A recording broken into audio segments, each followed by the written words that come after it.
मेरा नाम विजय सिंह है और मैंने इतनी ज़िंदगी जी ली और अभी तक अपने पैशन को मैंने कभी फॉलो नहीं किया था। तो आफ्टर सो मेनी ईयर्स, 20 साल काम करने के बाद, परिवार बनाने के बाद, आई थॉट कि यार मैंने तो अपनी लाइफ तो जी ही नहीं कभी। उसी में एक था कि I am a story teller also. तो स्टोरी टेलिंग का शौक था, तो मैं छुप छुप के किया करता था स्टोरी टेलिंग, आवाज़ में रिकॉर्ड करता था, पॉडकास्ट कुकू एफएम या पॉकेट एफएम पे बेच देता था। पैसे नहीं मिलते थे, हालांकि वो व्यूज़ पे आते थे। खैर, तो उसी में तो मैं यहाँ पे एक स्टोरी टेलिंग के लिए ही आया हूँ। स्टोरी टेलिंग बहुत कम लोग करते हैं। नीलेश मिश्रा तो अगर आप लोग जानते हो, मैं उनकी शैली में जाता हूँ। So today I have 2 stories. एक कॉमेडी है, एक ट्रेजेडी है। अब आप लोग मुझे बताएं, which should I begin with? एक ही बोलूँगा। ओके, सो स्टोरी का नाम है प्यार पल दो पल का। और उससे पहले एक बात बता दूं, एक शेर के साथ शुरू कर रहा हूं कि कभी कभी दिल में ख्याल आता है कुछ किस्से कहूं। कभी कभी दिल में ख्याल आता है कि कुछ किस्से कहूं, फिर सोचता हूं किससे कहूं। सो ये स्टोरी है जो प्यार पल दो पल का। मैं स्टार्ट करता हूँ। OMG, वाओ, ये मुन्ना तो मुझे ही देखे जा रहा है। उफ उफ उफ, ऊपर वाले तूने मुझे इतना हसीन क्यों बनाया। इतना सोचते हुए मनीषा ने अपने बैग से आईने को निकाला और तिरछी निगाह से अपने आप को निहारा। सुंदर तो हूं मैं। हाय, एक तो मेरी उम्र 26, उस पे ये गदराती हुई मेरी जवानी, कौन ना मर जाए मेरे ऊपर। लगातार वो देख ही तो रहा था। जुगल, उस लड़के का नाम जुगल था और ये उसी लड़की का भाई था जिसके लिए मनीषा लड़की देखने के लिए आई थी अपने भाई के लिए, यानी उसकी होने वाली भाभी का भाई। उसने सुन रखा था कि जुगल अमेरिका में रहा था, लंदन में भी रहा था, डॉक्टर है और कुंवारा है।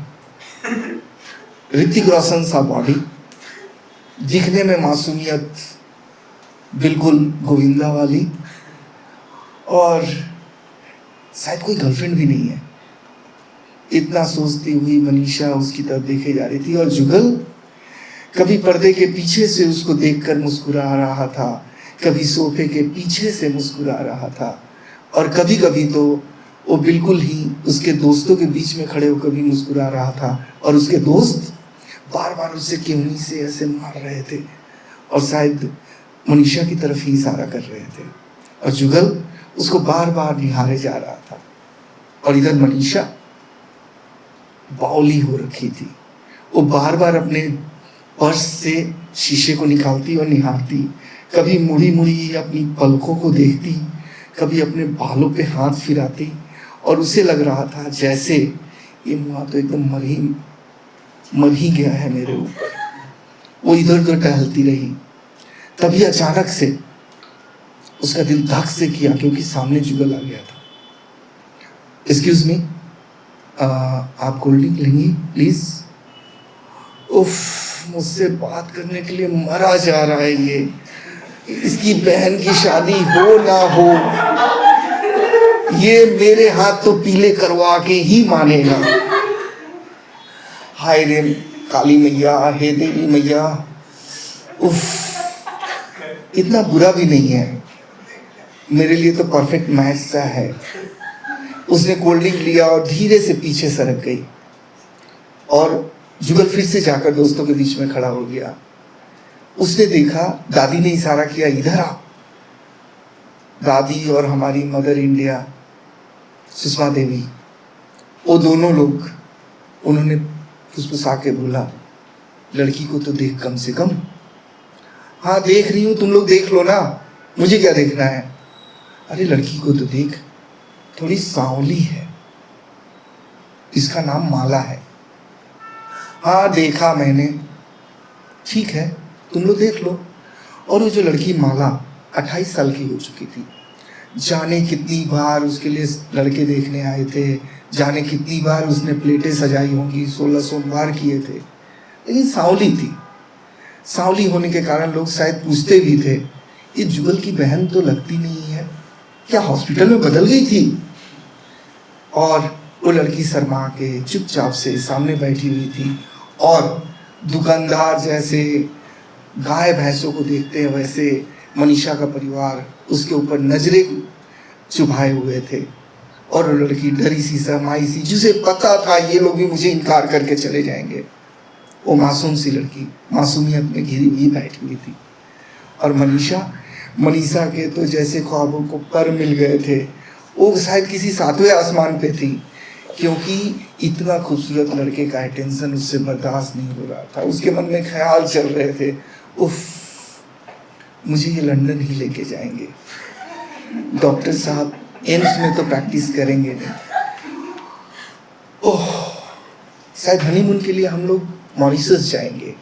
नहीं मॉरिशस में तो ठीक है, मॉरिशस भी जा सकती हूँ, उन लोगों ने बेइज्जती करी तो क्या।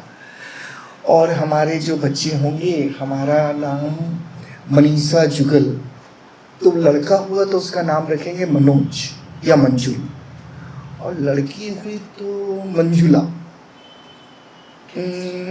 2 ही बच्चे होंगे हमारे, इससे ज़्यादा नहीं। तभी अचानक उसे लगा पीछे से किसी ने आवाज़ दी, एक्सक्यूज मी सुनिए। उफ उफ उफ, ये तो मेरे ही पीछे हाथ धो के पड़ा है। उसने पीछे पलट के देखा, जुगल खड़ा था।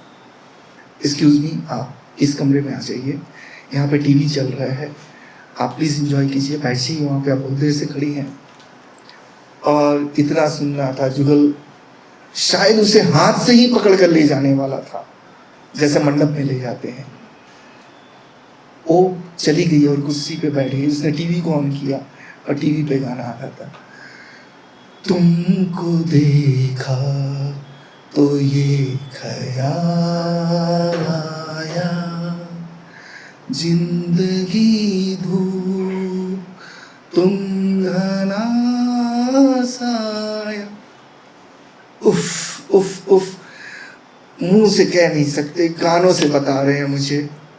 उफ हाय दैया, ये तो बिल्कुल ही मेरे पैरों से नजर ही नहीं हटा रहे। उफ, कहीं मेरे काले तिल पे तो नजर नहीं आ गई। मेरा काला तिल पैरों पे कितना खूबसूरत लगता है, हर कोई कहता है। उफ उफ उफ, मैं क्या करूं। इस घर में एक डोली जाएगी तो एक डोली आएगी, इस लड़की को तो मुझे भाभी बनानी ही पड़ेगी। तभी उधर से ताई जी चिल्लाई, अरे मनु इधर आ। जी आई। मुझे ठीक से अपना परिवार भी नहीं सेट करने दे रहे हैं, मेरे परिवार पे तो ये लोग संकट के बादल छा के देते हैं। हाँ सुन इधर आ। मैं जी एक्सक्यूज मी, थोड़ा सा हम लोग आपस में बात कर लेते हैं, उसके बाद हम बताते हैं। सारा कुनवा एक जगह इकट्ठा हो गया, 10 लोगों की फैमिली आई थी लड़की देखने के लिए। हाँ बताओ कैसी लगी लड़की? थोड़ी काली लगी मुझे, माँ ने कहा। चाची ने कहा, काली क्या, एकदम भैंस है। हमारे मनोहर के लिए ऐसी लड़की थोड़ी ना लेकर जाएंगे। माँ ने कहा, हाँ 2-3 रिश्ते और देख लेते हैं। वहाँ पे हम लोगों ने शर्मा जी की बेटी को देखा था, वो तो साफ सुथरी थी।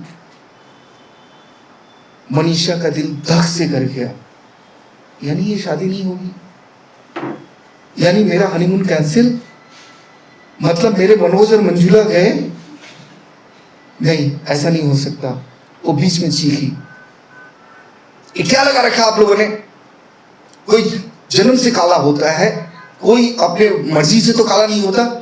और भगवान ने गोरा बनाया, काला बनाया, सांवला बनाया, सबको ऊपर वाले ने बनाया। हम कौन होते हैं? अरे इसमें आप लोग इतने दकियानुसी कैसे हो सकते हैं? लड़की का सलीका देखिए, लड़की का स्वभाव देखिए, लड़की का संस्कार देखिए, लड़की का पढ़ाई देखिए, लड़की कितने अच्छे खानदान में है ये देखिए। क्या माँ, सब लोगों ने जैसे भूत देख लिया था। ये मनीषा जो सबसे ज्यादा गोरी गाली करती थी, सबसे ज्यादा लड़कियों में कमी निकालती थी, आज उस काली लड़की के लिए लड़ रही थी। सबका मुंह खुला हुआ था और मनीषा चीखे जा रही थी, यही लड़की भाभी बनेगी, इसी घर में भाई की डोली आएगी। अच्छा ठीक है, शांत रहे, ऐसे एक बार में हम नहीं बोल सकते। अभी नहीं बोलना क्या है, लड़की को हाँ कहो, शगुन के पैसे पकड़ाओ और चलो। अरे बेटा सुन तो, तब तक जुगल की माँ आ गई। क्या हुआ बहन जी, कुछ बात हुई, कुछ बिटिया को कमी लगी? नहीं, एक्चुअली हम लोग घर जाके आपको बताते हैं, हम घर में फैसला कर लेंगे, घर में बड़े बुजुर्गों से भी राय ले लेंगे, उसके बाद हम बताते हैं।